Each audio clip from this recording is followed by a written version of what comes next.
வாழ்வில் ஒரு பொன்னாள்னு சொல்லக்கூடிய வகையில் இந்த நாள் சிறப்பாக அமைஞ்சிருக்கு. இந்த அழகிய திருக்குவளை கிராமத்தில் நம் தமிழின தலைவர் கலைஞர் படித்த தொடக்க பள்ளியில் இப்படி ஒரு சிறப்பான திட்டத்தை விரிவாக்க செய்யறதுல ரொம்ப பெருமைப்படுறேன்.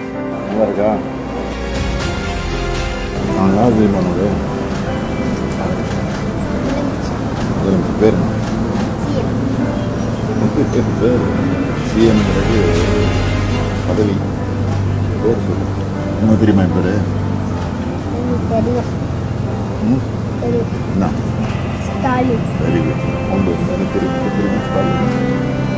கல்வி பெற வறுமை சாதின்னு எதுவும் தடையா இருக்கக்கூடாது. தந்தை பெரியாரும் பேரறிஞர் அண்ணாவும் தமிழர்கள் கலைஞரும் நினைச்சாங்க.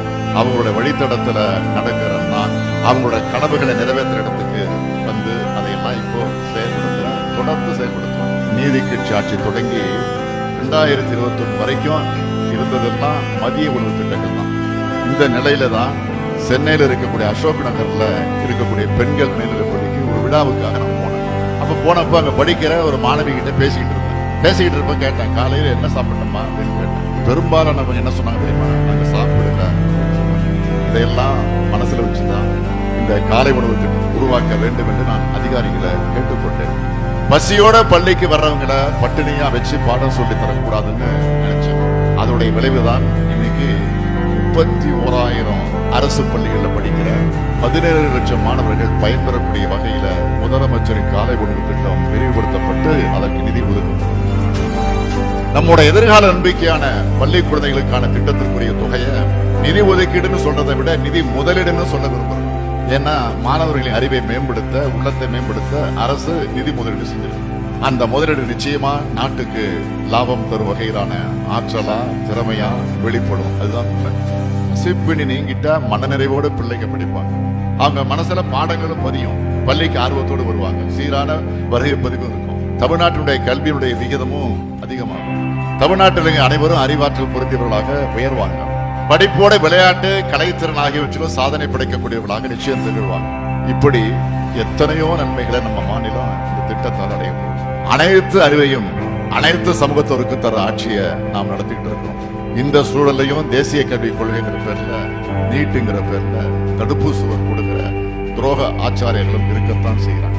ஏகலைவன் தன்னோட கட்டை விரல காணிக்கை கொடுத்ததெல்லாம் அந்த காலம் மலையேறிடுச்சு. இது கலைஞர் உருவாக்கி தந்திருக்கக்கூடிய காலம். இது துரோணாச்சாரியர்கள் காலம் கிடையாது, ஏகலைவரின் காலம். எல்லாருக்கும் எல்லாம் கிடைக்கும் என்ற திராவிட கோட்பாடு போல சொல்றாங்க. அன்புள்ள மாணவ செல்வங்களே, நீங்க எதை பத்தியும் கவலைப்படாம படிங்க படிங்க படிங்க. இது ஒண்ணுதான் என்னுடைய படிப்பு மட்டும்தான் உங்ககிட்ட இருந்து யாராலும் பறிக்க முடியாத சொத்து. அத்தகைய சொத்தை உங்களுக்கு நீங்களே சேர்த்துக் கொள்ளுங்கள். உங்களது மற்ற கவலைகள், மற்ற தேவைகளை நிறைவு செய்ய நமது அரசு இருக்கிறது. இந்த முத்துவேல், கருணாநிதி, ஸ்டாலின் ஆகிய நான் இருக்கிறேன். நிலாவுக்கு சென்று ஆய்வு செய்கின்ற விண்கலம் அனுப்பி சாதனை படைச்சிருக்கிற தமிழ்நாட்டு அறிவியாளர்கள் போல இந்தியாவுக்கு பெருமை சேர்க்கிற வகையில, உலகம் அண்ணாந்து பார்க்கக்கூடிய வகையில சாதனையாளராக நீங்க மாறணும், உயரணும். அதனை உங்க பெற்றோரோடு சேர்ந்து நானும் காண வேண்டும், பெருமைப்பட வேண்டும் என்று கேட்டு அதை நிச்சயம் நீங்கள் நிறைவேற்றுவீர்கள் என்ற நம்பிக்கையோடு உங்களிடமிருந்து விடைபெறுகிறேன். அனல் பறக்கும் செய்திகளை அப்டேட் செய்து கொள்ள நக்கீரன் களத்தை இப்பவே சப்ஸ்கிரைப் பண்ணுங்க.